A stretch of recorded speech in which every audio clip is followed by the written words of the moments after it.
Hello, everybody.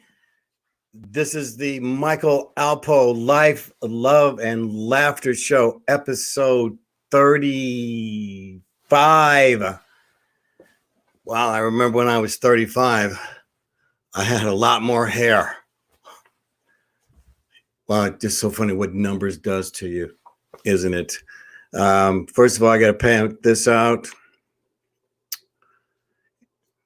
so y'all can see that. And now that I have, I just want you to know that there's all kinds of information that I will be giving you.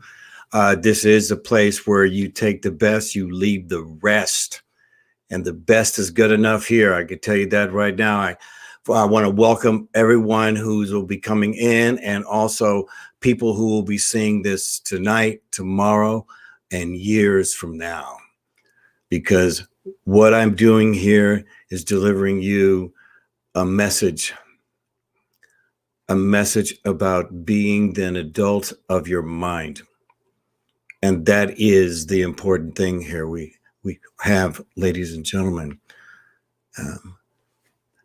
It's about freedom within the mind so that we can make the correct decisions on this place that we live in. Okay. And so today's theme is how to get along with everybody. How do you get along with everybody, especially right now? How do you get along with anybody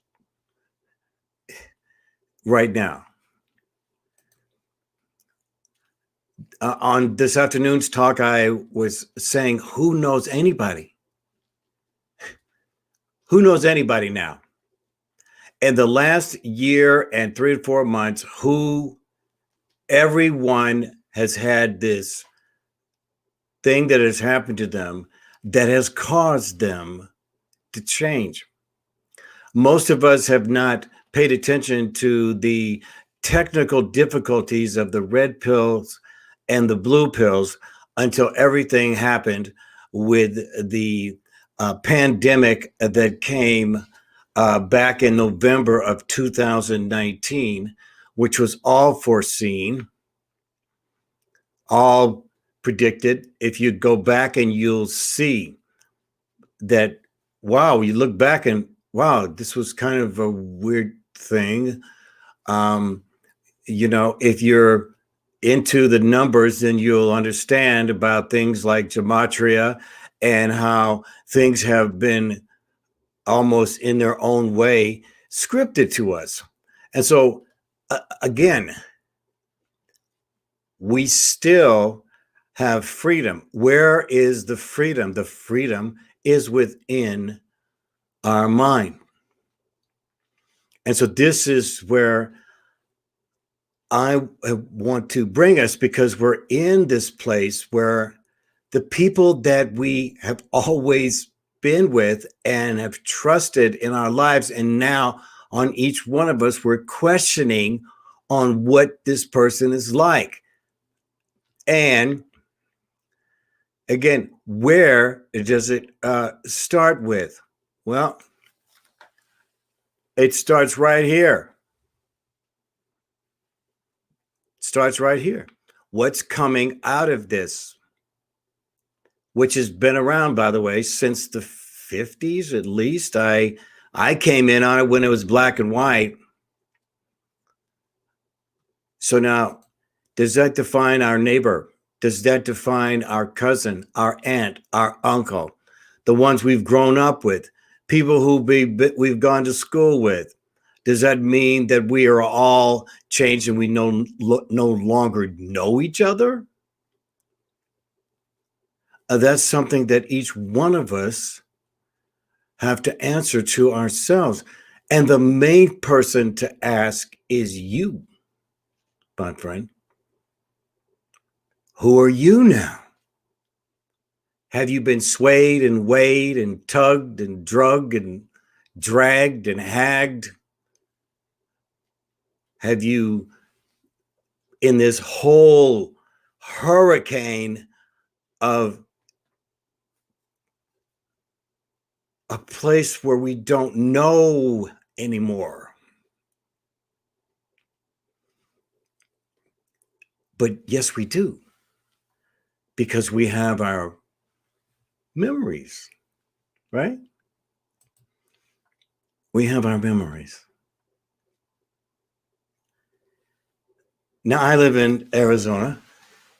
I don't want to say it's the greatest state in the United States, but not bad. Okay. Where I live, I like.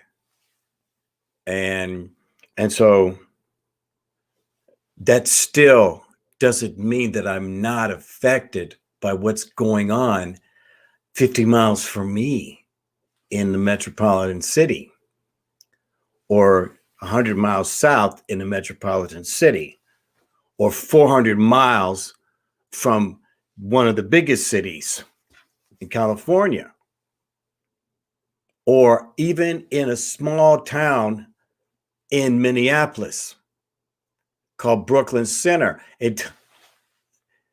The world and our country has shrank.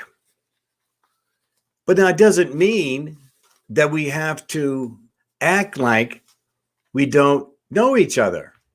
Now, of course, everything's changed. Everything's changed. So now how do you act? See, this is the only thing that matters, is how we not act, but react. And reacting is our biggest friend and also our worst enemy. So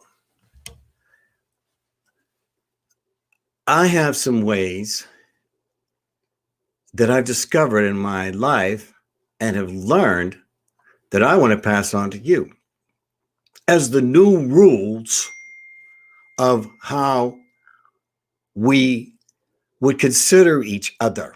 And I want to take some of them over tonight and just let you know. Now, before that, I get into this, I want to make a comment on defunding the police. And again, I have said over and over again, the police we cannot defund the police. What we need to do is retrain the police as well as ourselves. Okay, so now we take one of the the things that have changed us on May 25th, 2020, and we go over who George Floyd was. And George Floyd had a long rap. He had a lot of charges on him. Okay, his rap went through his whole life. Arrested for delivery of a controlled substance, arrested for theft, arrested for theft again, arrested for failure to identify himself 15 days, arrested for cocaine less than 1 gram, arrested for trespassing, no forcibility, arrested for delivery of a controlled substance. He was arrested with a possession intent to manufacture, distribute. He spent time in jail for that. And he also was arrested for aggravated robbery with a dangerous and deadly weapon by going into somebody's house and having a gun pointed at them as well as a child. So George Floyd is not what I would consider a saint in any way, shape, or form. At the same time, George Floyd did not in any way deserve to be killed on this day. What he needed to be was arrested so that he would have to face the charges of what he did. He did not in any way deserve to not be saved on that day. And so for me, here, what it comes down to, unfortunately, the police need to be retrained. What kind of training? Well, see, I got a plan. Stop judging the judgment. Go the extra mile. Lift that man up. He should have never been in that way. You should have known that the engine was on, that there was carbon dioxide, monoxide gas that was going into the man's lungs. Okay, so listen, we need to understand that no matter what this happens, people have a bad day. And this was a bad day for Mr. Floyd. And so how do we need to retrain? Well, first of all, I believe all of the police officers are overworked and they're stressed. And so we need more so that they'd have more time off and that they would have time to decompress. Also, we need, instead of having just police officers show up at the place, we need to have people who are mentally and physically trained on how to handle people and who would have recognized that Mr. Floyd was in a medical condition which had to be dealt with immediately. And this is why we cannot defund the police. And if we do defund the police, what we're going to do is the minorities, the ones actually in the hood, are going to be the ones to suffer. I know, I lived in it, and I've seen where they put money into it and it still didn't do any good. We have to have the police go into the communities, have block parties, how they used to do it. They used to do it where the police would just come in and just say hello to everybody. Now marijuana is being laxed. So that was always a thing. That's not around. You see, retraining ourselves, each one of us, understanding, well, then this guy's got a job to do. We still have to allow him to do it, but also it's also the way we approach. No matter what is going on now, we have a moment of pause where what we decide that we're going to do. Now, how do we start it?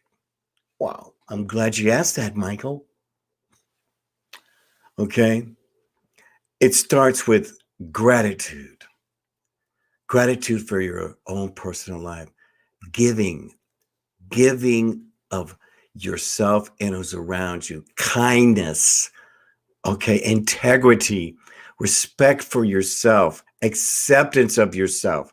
Know how valuable you are. Creating positive relationships. Commitment. The commitment to see the end results. Whether or not that's what you want to get out of your situation, you want to reinvent yourself, but have the commitment, listening to yourself, which all this develops characters to trust yourself, trust others. People will feel that. And I'm talking to everyone, but if our police officers, who I have no problem with and where I'm at, the police officers here are different. And it does go by community. It really does. And our community, the police they live in the neighborhood. This is where it used to be. Now, I'm not saying how it was back in the 60s or 70s. I'm just saying how it is now. It does work. It does. This character creates an equality of love. Okay. And then from that love is laughter. The laughter to be able to understand the funny side of things, to be able to know that we have this opportunity to actually make things right. Okay. It starts with your neighbor. It starts within your home. It starts with the treatment of your animals. It starts with the way you take care of your yard, where you make up your bed in the morning. This creates love, character, laughter, and that's what we want. What at the end of the day do you want besides of paying your bills? Okay, because see, most of us are in between the red pill and the blue pill. Okay, we're in between those two now. All right. They're always making us fight between ourselves. Okay. Now, are we just going to make it easy on them by fighting amongst ourselves and by not getting along with the police who, guys, you need to do your homework. You need to understand if we don't have these police, we're all under the United Nations. We're all in the United Nations. And if we don't have enough police, they will bring people outside of our country to bring the authority of the law to us. See, they're always asking us to go, right? So they're always asking us to come. That's why we're all over the world. Well, what if we don't have enough people here? You see?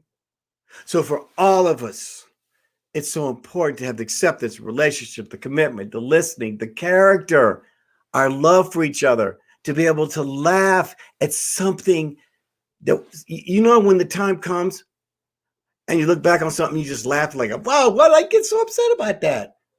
Now you have gratitude to still be, to give, to have the kindness, the integrity, the respect for yourself, which gives you the respect for other, acceptance of yourself, having a good relationship within yourself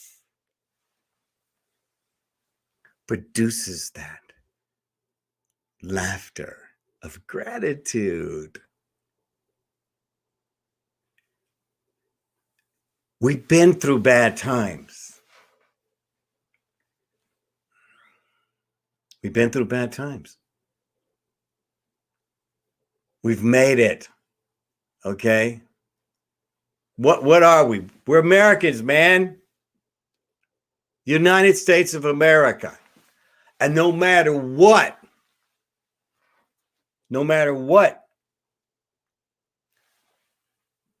it's us, baby. It's us.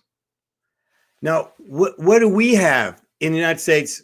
That's the greatest thing about us. We take people in, and what else? If you don't like it here, you can go somewhere else. And nobody's going to be mad at you. So if you don't like it here, then you can go somewhere else. Because it's a big world, everybody. It's a big world. Perhaps people need to go out to experience, to have an appreciation of here.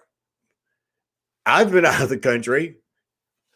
If you haven't been out of the country and been in areas where it's not like America, you'll see it is not so bad here. So this is where I'm going to leave off here. You know, oh, all right, let me finish here. See, your occupation does not define you.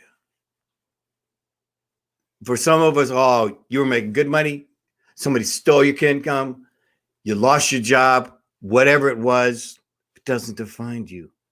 Your looks do not define you. Your race does not define you. Your politics do not define you. Your environment does not define you. What defines you are your thoughts, which create decisions into actions. And that's, I think I had a little glitch there. Your decisions caused by your actions is what will define you. It won't be anything else.